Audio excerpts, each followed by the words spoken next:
बिस्मिल्लाहिर्रहमानिर्रहीम। अस्सलाम वालेकुम। चंद सवालात आपके सामने बयान करके उनको आंसर करता हूँ। सबसे पहला सवाल काफ़ी कॉम्प्लिकेटेड सा है, मैं इसको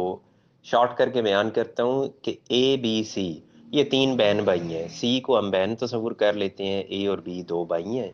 जिसमें ए की डेथ हो गई है पहले, उसके बाद बी की डेथ हुई है। अब जो बी है वो लावल्द है, यानी उसकी औलाद नहीं है अपनी। इस सूरत में बहन भाई की तरफ प्रॉपर्टी जाती है, बहन अभी जिंदा है और भाई पहले फोत हो चुका है भाई की, लेकिन आगे औलाद मौजूद है, यानी एक ही औलाद मौजूद है। अब मरने वाला बी है तो उसके भतीजे भी मौजूद हैं और बी की बहन सी भी मौजूद है। अब इस सूरत में जो जायदाद तकसीम होती है वो आधी जाती है भतीजों की तरफ और आधी जाती है सिस्टर की तरफ। अब इसमें होता ये है कि बी फोत तो हो गया लेकिन उसका इंतकाल वरासत दर्ज नहीं हुआ।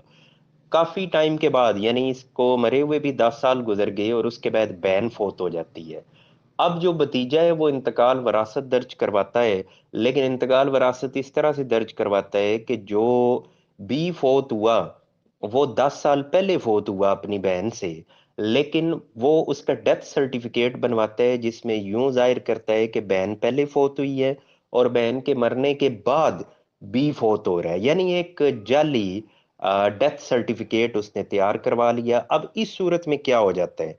कि जो बी है जब वो रिकॉर्ड के मुताबिक बाद में मर रहा है तो ऐसी सूरत में तमाम जायदाद भतीजे को मिल जाती है। और ये वरासती असूलों के मुताबिक बिल्कुल दुरुस्त है कि अगर एक बंदा मर रहा है और उसकी अपनी औलाद नहीं है, उसके भतीजे मौजूद हैं और दूसरी तरफ भांजे मौजूद हैं, यानी बहन के बच्चे मौजूद हैं, तो इस सूरत में सारी जायदाद भतीजों को मिलती है। अब क्योंकि रिकॉर्ड में उसने ऐसा बना दिया कि जिससे पता चले कि बहन पहले मरी है और ये जो बी है ये बाद में फोत हुआ है,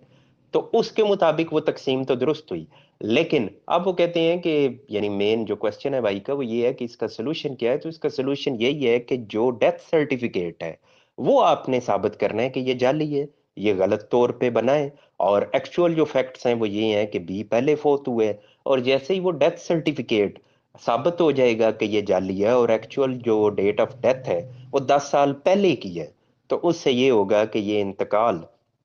इसकी फिर कोई ग्राउंड बाकी नहीं रहेगी और इसको आप जब चैलेंज करेंगे तो ये इजीली कैंसिल हो जाएगा। फर्दर उन्होंने ये बताया कि वो जिस भतीजे के नाम प्रॉपर्टी लगी उसने आगे फरोख्त भी कर दी है। जाहिर है कि जब उसने फ्रॉड से हासिल की हुई है तो उसने जल्द से जल्द उसको फरोख्त किया होगा कि मैं इससे जान छुड़ाऊं। तो बहरहाल अगर आपका ये डेथ सर्टिफिकेट कैंसिल होता है तो बाकी का रिलीफ आपको मिल जाएगा और इजीली मिल जाएगा। लेकिन अगर ये कैंसिल नहीं होता तो फिर ये इंतकाल बिल्कुल दुरुस्त दर्ज हुआ है, क्योंकि फिर शेयर्स यही बनते हैं जो शेयर्स जिस तरतीब से तकसीम हुए हैं। आते हैं नेक्स्ट क्वेश्चन की तरफ कि एक भाई साहब वो ये कह रहे हैं कि 83 साल पुराना एक इंतकाल उन्होंने चैलेंज किया है कि 83 साल पहले मेरी वालदा का शेयर बनता था जो उनको नहीं मिला, तो वो कैसे शेयर अब मिल सकता है, उसको मैंने चैलेंज किया हुआ है। और उसमें भी वो ये बता रही हैं कि वो जमीन जिसके नाम लगी वो आगे फरोख्त भी हो चुकी है, यानी वालदा को शेयर नहीं मिला था और उनके भाइयों को मिल गया था और उन भाइयों ने आगे फरोख्त भी कर दिया है। लेकिन उसमें मजीद उन्होंने ये बात बताई है कि वो जो वालदा के दो भाई थे वो दोनों भाई उस वक्त नाबालिग थे, उस वक्त उनकी एज कम थी, 5 साल 6 साल ये एज थी, और उनके नाम पे प्रॉपर्टी लगी और वो साथ ही उन दोनों भाइयों ने, यानी जो नाबालिग थे, उन्होंने उस प्रॉपर्टी को फरोख्त भी कर दिया। तो क्या इसको चैलेंज किया जा सकता है और इसमें क्या बनेगा? तो जाहिर बात है कि अगर इस अंदाज से इंतकाल हुआ, एक तो जो फीमेल वारिस थी उसको शेयर नहीं मिला, एक तो ये ग्राउंड है, और सेकंड ये ग्राउंड कि वो कम उम्र थे तो उन्होंने फरोख्त कैसे कर दी। तो वो जो फरोख्त का इंतकाल है वो भी कैंसिल होना चाहिए। असूली तौर पे तो यही बनता है क्योंकि नाबालिग अपनी प्रॉपर्टी को फरोख्त नहीं कर सकता, तो इसलिए जाहिरी तौर पे यही लग रहा है कि जो खरीदार था, ये खरीदार ने कोई गड़बड़ की है इसके अंदर, कि उसने इंतकाल जैसे कराया हो सिर्फ बेटों के नाम पे, बेटों से मुराद यानी जो लड़के थे उनके नाम पे करा दिया इंतकाल, और फिर उनसे जमीन खरीद ली। उनसे जमीन तो खरीदी नहीं जा सकती थी। ये तो एक क्लियर कट फ्रॉड है जो सिर्फ लड़कों के नाम लगनी, ये किसी हद तक तो चलें आप इसको जस्टिफाई कर सकते हैं कि एक टाइम था कि जब लड़कियों को शेयर नहीं मिलता था, ये बेसिकली रवाज था, इस्लामी कानून ये नहीं है लेकिन रवाज था हमारे इधर कि बेटियों को हिस्सा नहीं मिलता था, और उस रवाज को एक लीगल हैसियत हासिल थी, उसको अदालतें तस्लीम करती थीं।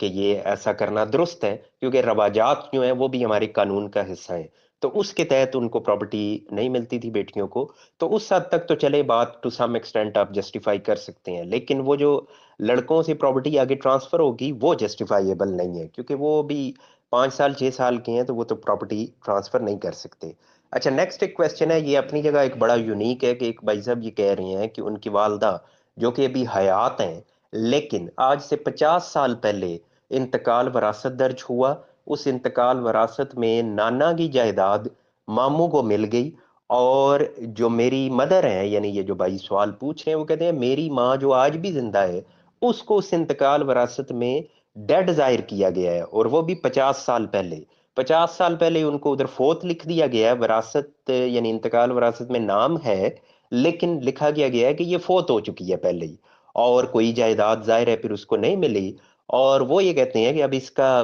کیا کیا جا سکتا ہے؟ تو ظاہر ہے آپ نے تو اب یہی ثابت کرنا ہے کہ یہ انتقال وراثت اس بنیاد پہ غلط ہے کہ یہ خاتون تو زندہ ہے جس کو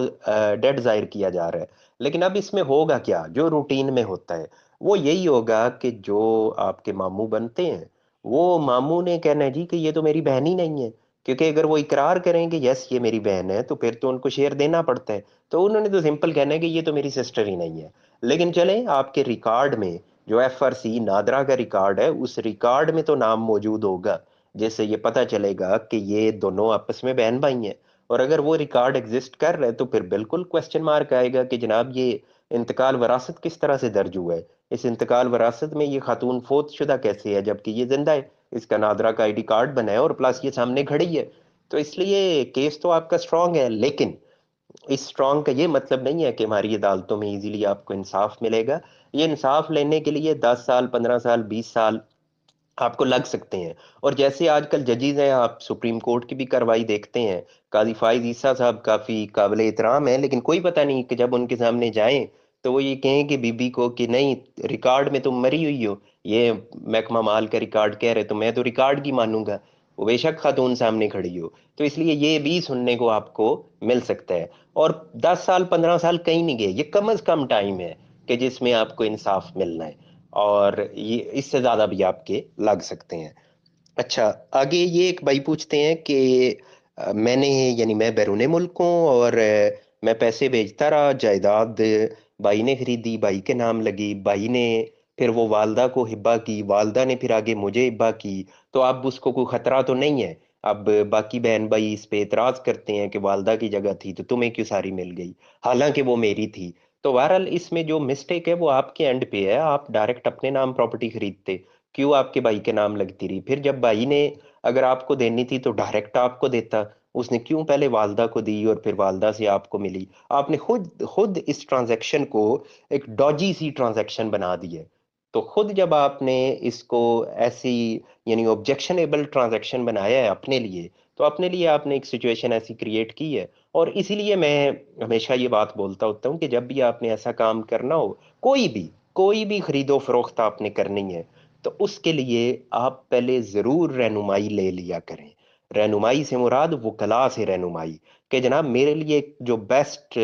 آپشن ہے، بیسٹ موڈ ہے اس پرچیزنگ کا، وہ کیا بنتا ہے؟ وہ ظاہر ہے کہ جو قانون دان ہوتے ہیں انہوں نے ڈیلی انہی امور کو دیکھنا ہوتا ہے، وہ ایک بہتر رائے آپ کو دے سکتے ہیں کہ جناب آپ کو یہ ٹرانزیکشن کس انداز سے کر لینی چاہیے، اس سے آپ کی ایک سیفٹی بنتی ہے۔ نہ کریں آپ احتیاط تو کل کو اس طرح کے مسائل سامنے آتے ہیں جو آپ کے بالکل ذہن میں نہیں ہوتے، کہ ایسی سچویشن بھی فیوچر میں آپ کے لیے بن سکتی ہے، اور وہ بن جاتی ہے، تو اس لیے احتیاط کیا کریں۔